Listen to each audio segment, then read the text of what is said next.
오늘 아침 하나님 말씀은 창세기 25장 1절에서 11절까지의 말씀입니다.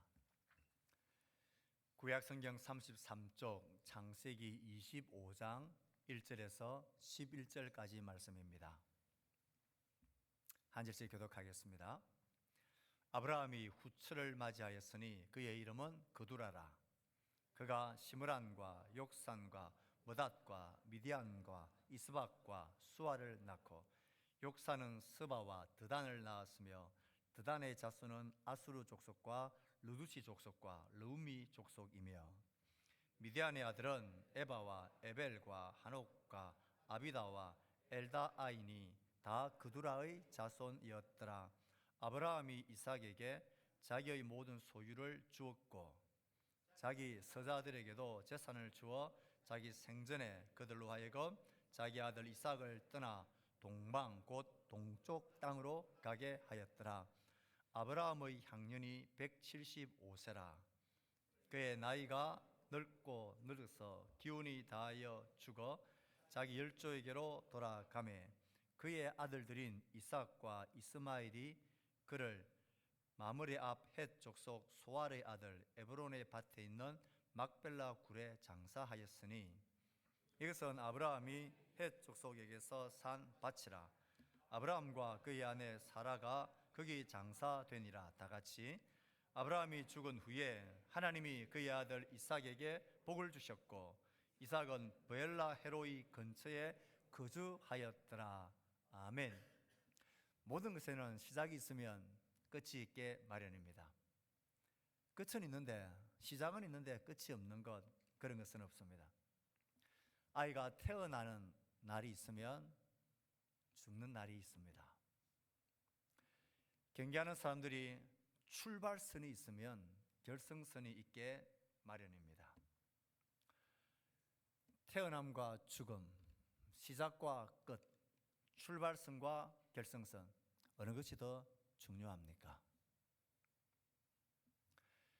지난 우리나라에서 평창 동계올림픽이 열렸을 때에 여자 쇼트트랙 3000m 준결승 경기는 참 인상적이었습니다. 기억하시죠? 출발하다가 우리나라 선수가 미끄러져 넘어져 버렸습니다. 조금 몇 바퀴 돌다가 넘어졌습니다. 얼른 한 선수가 가서 터치를 합니다. 한참 뒤처진 경기를 마침내 따라잡습니다. 그리고 그 준결승 때에 올림픽 기록을 세우며 1등으로 들어옵니다. 그 팀이 결승 계주에 올라가서 금메달을 따게 되어집니다. 그 당시 평창 동계올림픽의 대표적인 감동적인 경기 중에 하나로 꼽히는 저 경기였습니다. 출발선에선 미끄러질 수 있고 늦을 수 있고 잘못될 수 있습니다. 하지만 포기하지 않고 끝까지 달려가 그 결승선을 멋지게 통과해낼 때에 그의 모든 경기와 실패마저도 아름답고 감동으로 바뀌어지게 되는 법이죠. 이처럼 출발보다는 끝이 중요합니다. 태어날 때는 내가 어디서 어떤 모양으로 태어날지를 우리가 결정하지 못합니다. 하지만 죽음은 내가 나의 삶을 어떻게 살아가고 무엇을 남기고 어떻게 그들에게 보일까를 내가 선택하며 살 수 있기에 훨씬 더 중요한 것입니다. 그래서 그 사람이 누구이냐, 어떤 사람이냐 하는 것은 그가 어떤 형편에서 태어났느냐로 결정하지 않습니다. 그가 어떤 삶을 살다가 어떻게 죽었느냐, 그의 마지막 모습이 그가 누구인가를 정확하게 보여주는 법입니다. 그래서 이 마지막이 훨씬 중요합니다. 아이의 시절, 청년의 시절, 중년의 시절도 중요하지만 장년과 노년의 시간이 훨씬 중요합니다. 이 시간에말로 나의 삶의 그림을 완성시키고 내 삶의 흔적들과 내 삶의 정체성을 확립하는 시간이기 때문에 그렇습니다. 이 말씀을 드리는 것은 우린 창세기 12장부터 하나님이 아브라함을 부르셨던 그 성경부터 오늘 창세기 25장까지 아브라함의 생애를 우리는 줄기차게 쫓아왔고 오늘 그 마지막 시간에 도달했습니다. 22번의 시간을 가지고 아브라함의 생애를 쫓아온 이 마지막 25장에 드디어 아브라함이 죽음을 맞이합니다. 성경은 오늘 7절 8절에서 아브라함의 향년이 175세라 그 나이가 높고 늙어서 기운이 다하여 죽어 자기 열조에게로 돌아가매라고 기록합니다. 아브라함의 생애가 12장부터 우리에게 보여지는데요, 하란을 떠날 때가 75세니까 그는 거의 100년을 하나님과 동행하며 살다가 나이가 높고 늙어 죽었습니다. 우리는 아브라함의 생애를 쭉 찾아오면서 지난 시간 22장에서 모리아 산에 올라가 그 사랑하는 아들 독자 이삭을 번제로 바치는 일에 머뭇거리지 않았던 아브라함의 모습을 보았습니다. 정말 그가 하나님을 경외하는 믿음의 사람이었던 것을 증거가 되어졌습니다. 그 사건은, 그 모리아 산에서의 사건은 아브라함의 생애의 정점이라 할 수 있습니다. 그 사건이 있었던 22장 그리고 오늘 25장의 아브라함이 175세로 죽습니다. 그럼 모리아 산에서 내려온 이후부터 아브라함이 죽는 25장의 이 사건까지 창세기 23장, 24장의 내용이 들어있습니다. 23장은 사라의 죽음과 관계되어진 이야기이고 24장은 이삭의 아내를 구하는 이야기와 관계되어진 이야기들이 길게 설명되어 있습니다. 저는 이 아브라함의 생애의 죽음을 딱 생각하면서 아브라함의 생애에서 마지막 위대한 그의 사명이 무엇이었을까? 성경이 그가 이루어냈던, 그가 힘썼던 마지막 그의 위대한 사명, 죽기 전에 반드시 감수해야 될 그 위대한 사명이 무엇이었을까? 모리아산에서 그 이삭을 번제로 하나님께 아낌없이 잡으려고 했던 그 믿음의 경외함, 그것보다도 어쩌면 뛰어나게 정말 그가 죽기 전 반드시 감당했던 위대한 사명, 최후의 사명이 무엇이었을까? 그것을 성경 창세기 23장, 24장이 보여주고 있다라고 생각을 합니다. 24장의 사건은 사라의 죽음의 사건입니다. 사라가 127세를 살고 죽었다라고 23장 1절 2절에서 말하고 있습니다. 그리고 아브라함이 슬퍼하며 애통했습니다. 사람이 죽고 나면 현실적인 문제가 뭡니까? 아무리 슬프고 애통해도 장례를 치러야죠. 그래서 아브라함은 사라를 매장할 매장지를 이제는 준비해야 했습니다. 그때가 되도록 아브라함은 자기 이름으로 된 땅이 하나도 없었습니다. 그래서 그 헷 족속들에게 가서 23장 4절에 이렇게 요구를 하고 부탁을 합니다. 내게 매장할 소유지를 달라. 나의 죽은 자를 내 앞에서 장사하게 해달라. 이상하지 않습니까? 하나님은 아브라함에게 동서남북 바라보는 이 모든 땅을 너희가 너의 자손에게 주겠다 그랬습니다. 그렇다면 그의 생애 마지막 힘써야 될 일이 뭡니까? 어떻게 해서든 하나님 나에게 주겠다고 이 땅을 내 이름으로 사들여야 되겠다. 그래서 그 약속을 이루어 나가야 되겠다는 그 일에 열심히 낼 법한데 아브라함은 그러지 않았습니다. 아브라함은 지금이 아니라 하나님 약속하신 대로 400년 후에 너희의 후손들이 고난을 당하고 난 이후에 내가 이 땅을 너희 후손들에게 주겠다 했습니다. 자기가 아니라 후손들에게 주겠다라는 그 하나님의 긴 나중의 시간들을 그는 믿음으로 바라보았습니다. 오늘 조급하게 오늘 내가 내 이름으로 이 땅을 가져야 되겠다라는 이런 조급함과 성급함에 그는 빠지지 않았습니다. 하나님의 시간에 하나님의 방법으로 하나님께서 허락해 주실 때에 그 땅이 우리 언약의 땅이 될 것이라는 것을 믿는 믿음으로 하나님 바라보며 살았던 것입니다. 동시에 그는 이 사실을 망각하지도 않았습니다. 나는 죽지요. 살아도 죽고 나도 죽겠지만 나의 후손들이 하나님 약속하신 이 언약의 땅에 대한 그 약속을 잊지 않기를 그는 희망하고 갈망했습니다. 그래서 그가 평생을 자기의 소유가 없던 그가 이 마지막 순간에 사라가 죽고 매장지는 내가 소유해야 되겠다라는 마음으로 지금 이 소유지를 나에게 달라고 말하고 있는 겁니다. 생각해 보십시오. 성경을 가만히 보면 이 땅을 소유하는 일에, 매매하는 일에 이 헷 족속들과 아브라함 사이에 신경전이 약간 벌어지고 있습니다. 아브라함은 그에게 가서 매장지를 좀 달라, 나에게 팔아라. 그 이야기를 들은 이 헷 족속들이 어떻게 당신한테 돈을 받고 우리가 팔 수 있냐, 그냥 당신이 원하고 사용하고 싶은 대로 그냥 마음대로 무상으로 사용해라, 여기 땅을 줄 테니까 마음대로 사용해라. 얼마나 호의를 베풉니까? 하지만 아브라함은 그 호의를 단칼에 거절합니다. 그러면서 23장 12절 13절에 아브라함은 그들에게 가서 납작 엎드려 그들에게 절을 합니다. 아브라함이 그의 땅의 백성 앞에서 몸을 굽히고 그 땅의 백성이 듣는 데서 자기가 원하는 그 밭과 굴의 소유진 에브론에게 아니다, 내가 합당한 값을 얼마든지 치를 테니까 청하는데 나에게 그 땅을 소유주로 팔아라, 나에게 넘겨달라. 그가 고도의 상수를 부려서 값을 높게 받으려고 이렇게 안 하겠다라고 호의를 베푸는 건지 아니면 순전한 호의인지는 알지 못하지만 이 에브론은 얼핏 그 밭과 굴이 은 400세겔쯤 가치가 된다는 것을 정보를 흘립니다. 은 400세겔은 이 밭과 굴의 가치로서 너무 큰 액수입니다. 사실 밭은 필요 없습니다. 매장할 굴만 있으면 되는데 이 에브론이 기회다 싶어서 덤태기를 세우는 겁니다. 엄청난 왕바가지를 세워서 은 400세겔을 받고 그 밭과 굴을 함께 아브라함에게 넘겨줍니다. 아브라함은 두 소리 하지 아니하고 그가 무슨 액수를 부르든 상관없이 그 큰 가치를 치르고 그 밭과 그 굴을 매장지로 소유하게 되어집니다. 그래서 23장의 마지막은 20절에 이렇게 이야기합니다. 이와 같이 그 밭과 거기에 속한 굴이 헷 족속으로부터 아브라함이 매장할 소유지로 확정되었더라. 왜 이랬을까요?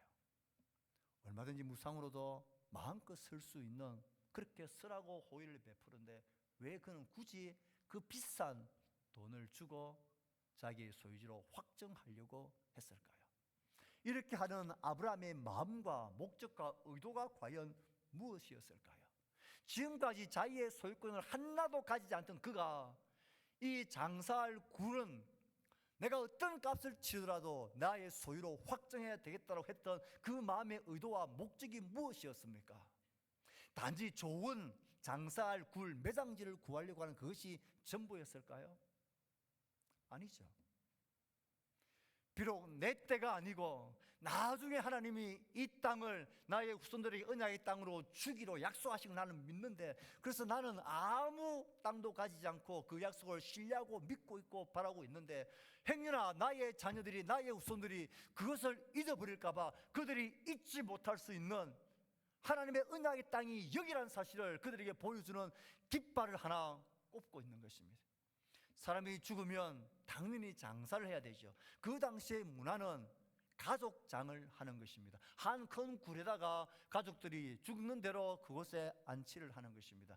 누구나 죽을 거니까 이 땅에, 언약의 땅에, 약속의 땅에 매장할 굴을 사들여서 우리가 어디서 살다가 죽더라도 우리가 언젠가 돌아가야 할 땅이 그곳이다. 우리가 돌아가야 할 하나님의 언약이 있는 땅이 그곳이다. 우리는 언약의 백성이고 반드시 돌아가야 한다.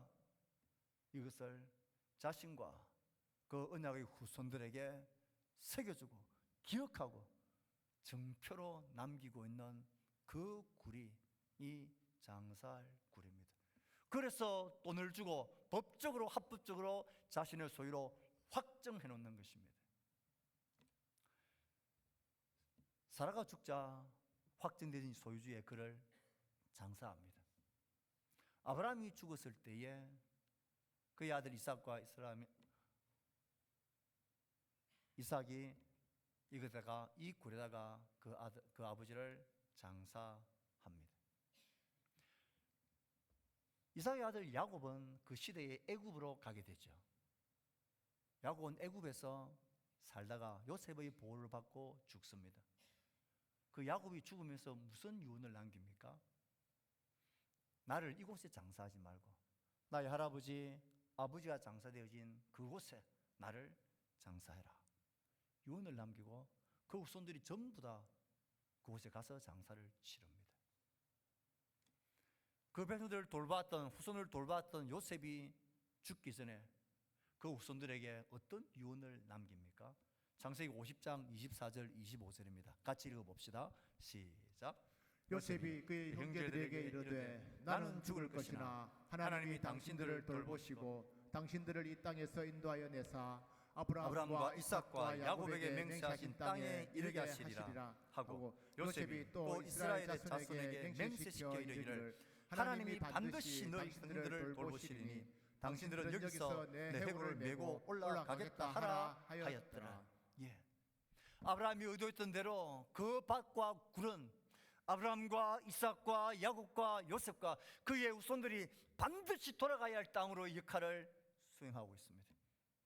우리는 이 땅에 살 자들이 아니라는 것입니다.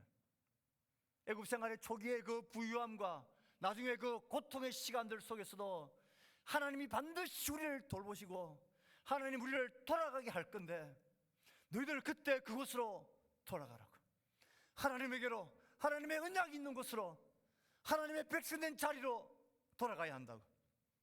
그 돌아가야 할 깃발을 이 막벨라 굴에 아브라함은 휘날리고 꼽아놓고 있는 것입니다.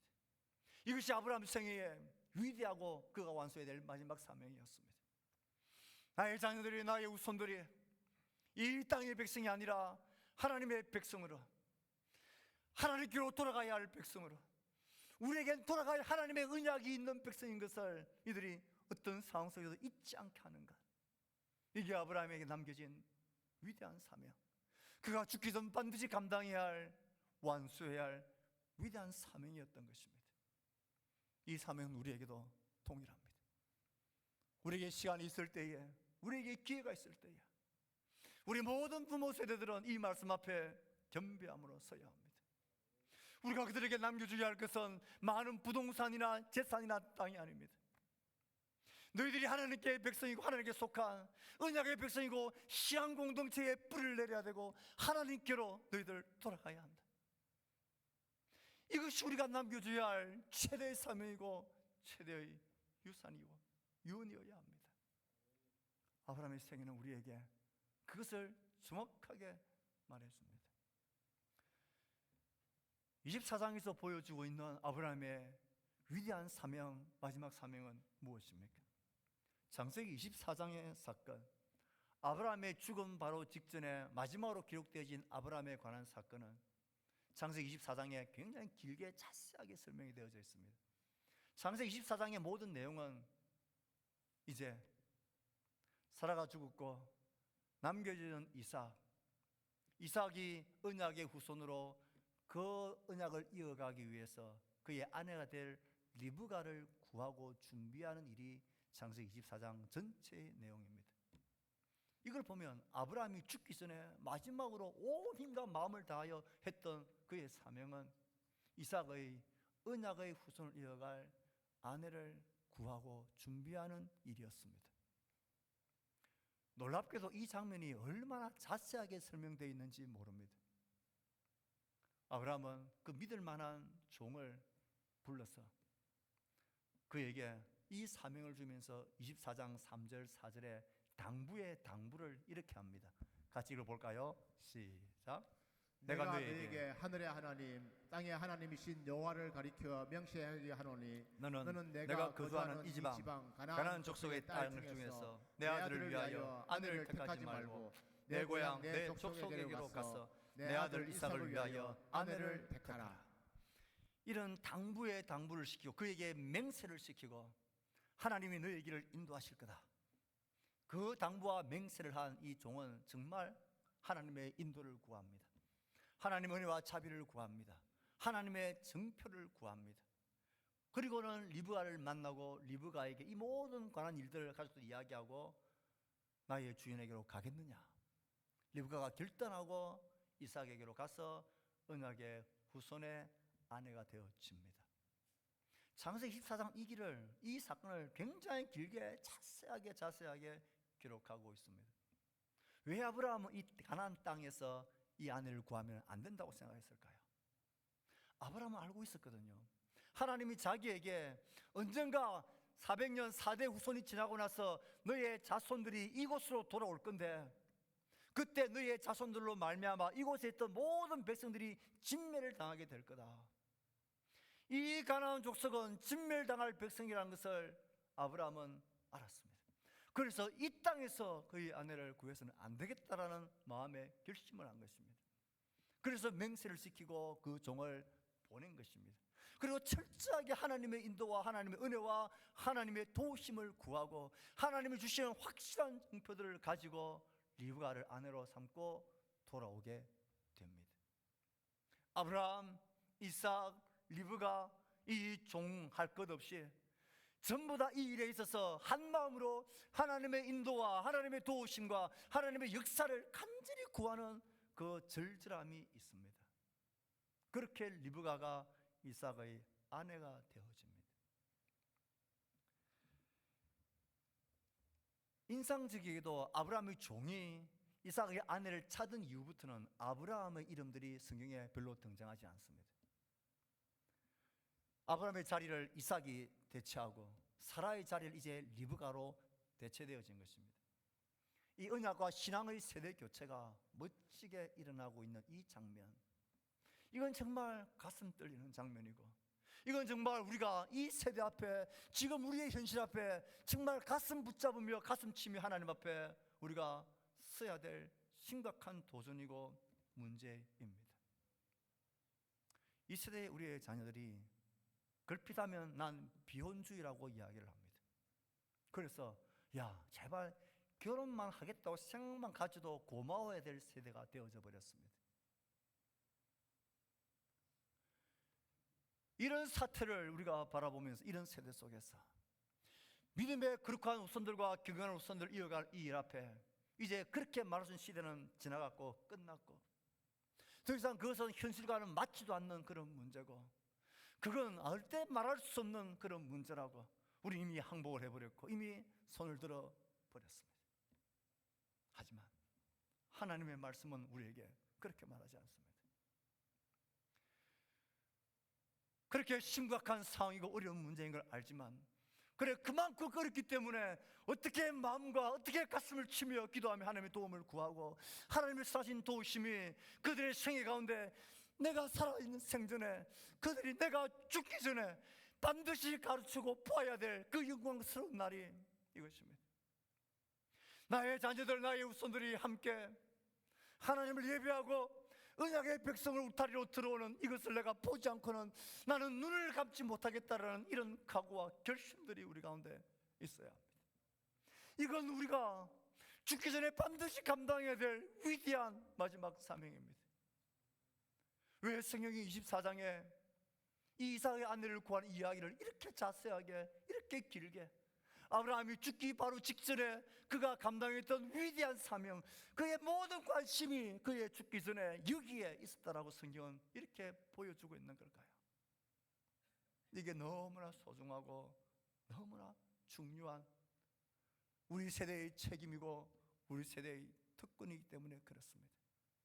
심지어 저는 22장의 아브라함이 모리아산에 그 아들에게 나무를 지어 올라가서 아무 거리낌 없이 아들을 죽이려고 했던 그때 그 모습보다도 어떻게 보면 그것은 아브라함의 믿음에 하나님을 향한 경외함이 드러난 멋진 아브라함의 영광이고 아브라함의 멋진 면류관이죠.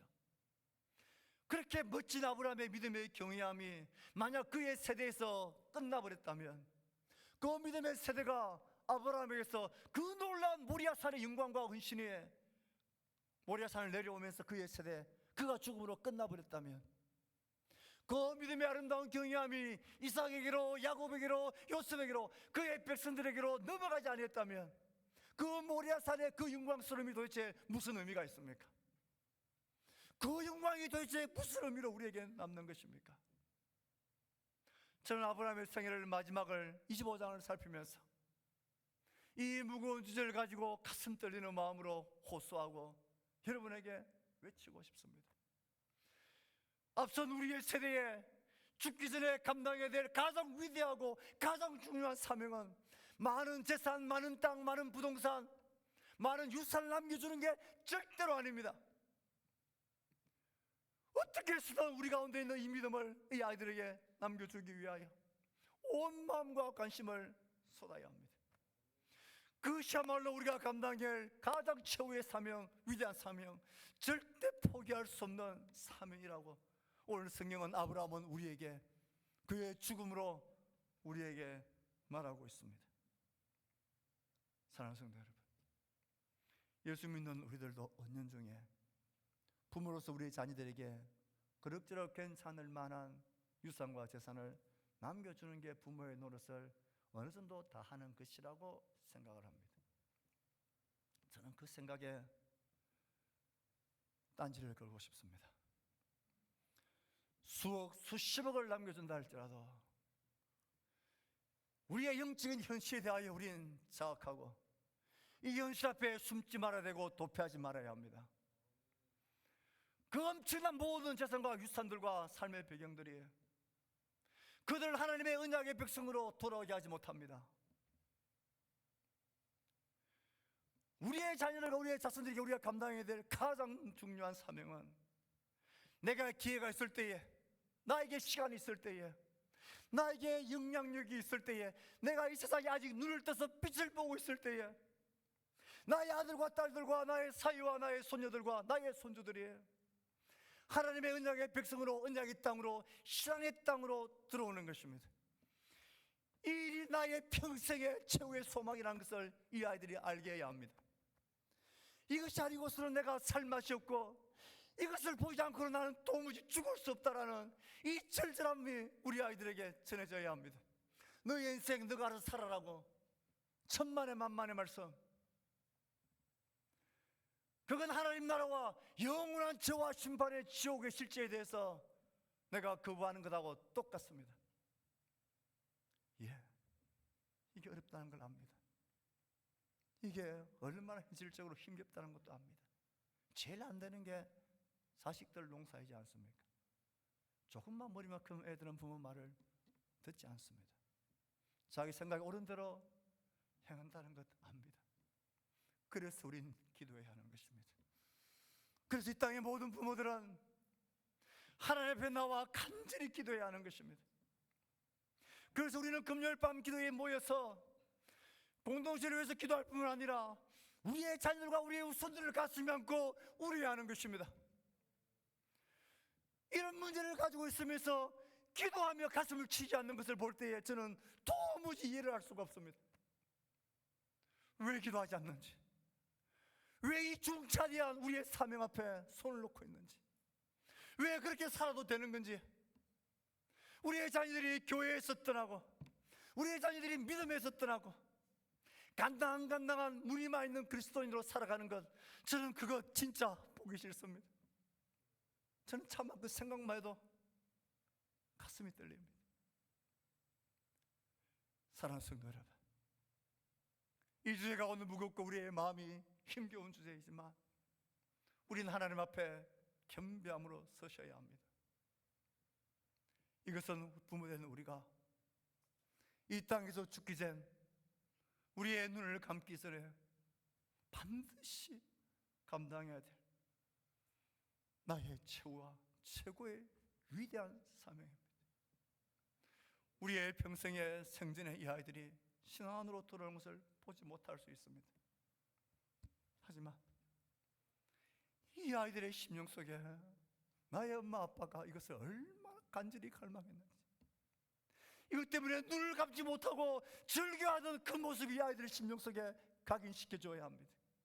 그래야 가능성이 있습니다.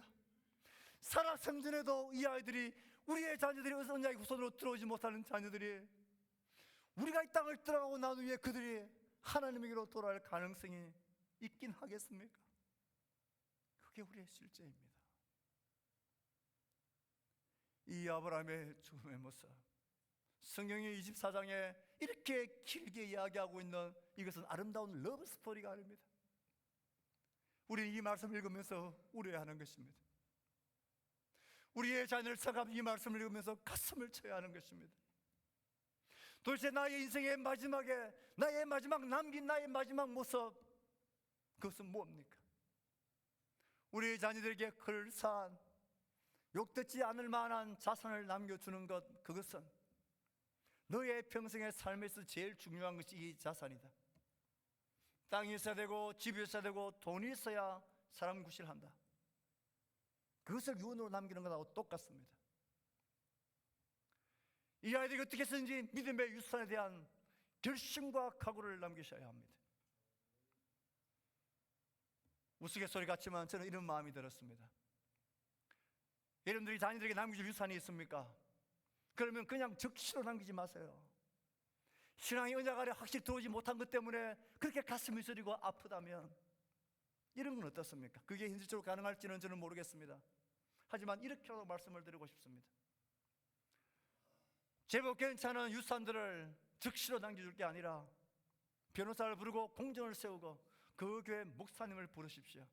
이 아이들이 내가 죽고 난 후에 목사님 보실 때에 5년, 10년 안에 진짜 이 아이들이 신앙과 언약 아래 들어왔다 싶을 때에 그때 이 아이들에게 넘겨주십시오.